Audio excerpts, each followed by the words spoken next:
ધોરણ 8ના બાળકો છે. આજે અમે વિચાર કર્યો કે બાળકોની સંખ્યા જરા ઓછી છે વરસાદી માહોલમાં, તો અમે કોમ્પ્યુટર લેબનું આજે થોડું ઉદ્ઘાટન કરવાનું વિચાર્યું અને કાચની બાજુ બધી બંધ કરી દીધી છે, કેમ કે પીએચ અંદર આવે નહીં. હવે બાળકોને પહેલાં તો આપણે શું કરવાનું છે? પહેલાં તમારે માઉસ ને કીબોર્ડ ને આ બધું જે છે ને એ એના માટે સમજવા માટે માઉસનો સરસ ઉપયોગ કરવા માટે આ જે છે ને આ એરો જે ફરે છે ને આ બધું કોમ્પ્યુટરની કમાન્ડ આપણા હાથમાં. અહીંયાથી આપણે મેનેજ કરીએ. આપણે રિપ્લેસ કરો, રદ કરો, આ રિપ્લેસ કરો, રાઈટ ક્લિક કરી રિપ્લેસ પર જઈને ક્લિક કરી, રાઈટ ક્લિક કરી રિપ્લેસ પર જઈને ક્લિક કરી. એ કોમ્પ્યુટરને ચાલુ કરતા પહેલાં 4 થી 5 વાર આઈકન રિપ્લેસ કરવા. પણ એટલું ટાઈમ રાખવાનું કે આ કોઈ પણ આઈકન બટન છે ને ત્યાં કોઈ પણ આઈકન બટન પર નહીં. સાઈડ પર આપણે છોડી દઈએ, એના પર રાઈટ ક્લિક કરવાનું, રિપ્લેસ આપણે કરવાનું. આમ કરવાનું શું થાય? કોમ્પ્યુટર રિપ્લેસ બરાબર ને? આવી બધાને તેના રિપ્લેસ કરતા આવી જવાનું. Okay done. હવે હું તમને આજે નવું શીખવાનું છે. આજે હું તમને નવું શીખવાનું પેઇન્ટની અંદર માઉસ છે અને માઉસ કેવી બધાય છે કરે છે તો તમે પરફેક્ટ કામ કરતા તમે કરતા પછી તમારે ફૂલ સ્ક્રીન કરવી હોય તો મિનિમાઇઝ થઈ જાય અને ક્લોઝ થઈ જાય, એવું થાય છે ને? તો જો આજે કામ રાખો. જો આપણે અહીંયા સર્ચનું છે અહીંયા જવાનું PAI આટલું લખશો એટલે પેઇન્ટ વાળો ઓપ્શન આપણે આવી ગયો. આવી ગયો પેઇન્ટ, એના પર જઈને ક્લિક કરી.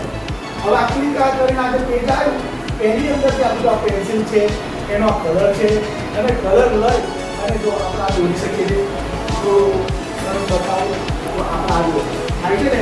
આમ કરી તમારે લખવાનું છે, જે તમારે ફાવે એ સરસ મજાનું ચિત્ર તમારે દોરવાનું છે. જો આ સાહેબ આપણા અહીંયા દોરી કાઢે અને તમને જે પણ આપણે ચિત્ર તમારે દોરવાનો પ્રયત્ન કરવાનો છે અને વધારે એકદમ સારું આવી જવાનું નથી. પણ આનાથી શું થશે તો તમારા જે માઉસ ચલાવવાની છે ને પ્રેક્ટિસ એ થશે. તો બધાને આટલો ખ્યાલ આવી ગયો ને પેઇન્ટ કઈ કરવાનું પડે દાખલા તરીકે સર આપણે ચેન્જ નહીં કરવાનું ડોટ છે બરાબર. અહીંયા જઈને શું લખવાનું? PAI શું લખવાનું છે? પછી પેઇન્ટ પર જવાનું, ક્લિક કરવાનું. આ રીતે આવશે. આ પેન્સિલ છે, આ રબર છે, આ કલર ભરવાનું છે. પહેલા આપણે પેન્સિલ લેવાનું છે, કલર લઈ લો અને અહીંયા તમારે બધાએ તમારું નામ લખો.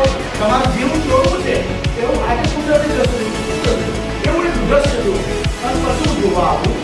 બધા ખ્યાલ આવ્યો ને? આજે કોમ્પ્યુટર લેબની અંદર અમારા બાળકો પેન્ટની અંદર જે બતાવ્યું છે તે પ્રમાણે કામ કરતા અમારી દીકરીઓ ખૂબ સરસ મજાની મસ્તી કામ કરતા દેખાય છે અને સરસ મજાનું એમને જે ફાવે છે એ પ્રમાણે ધીમે ધીમે કામ શરૂ કરી દીધું છે અને દેખાય છે એક પછી એક છોકરીઓ ઓપરેટ કરી રહી છે. આ બાજુ અમારા છોકરાઓ પણ કોમ્પ્યુટરની અંદર એકદમ તલ્લીન થઈ ગયા છે અને સરસ મજાનું પેઇન્ટની અંદર જે પણ એમને બતાવ્યું છે તે કામગીરી કરવા માટે એવા ઉત્સાહિત થઈ ગયા છે. અમારા ચિરાગભાઈએ એમનું પોતાનું નામ લખ્યું છે, ચિરાગ એમ. સરસ.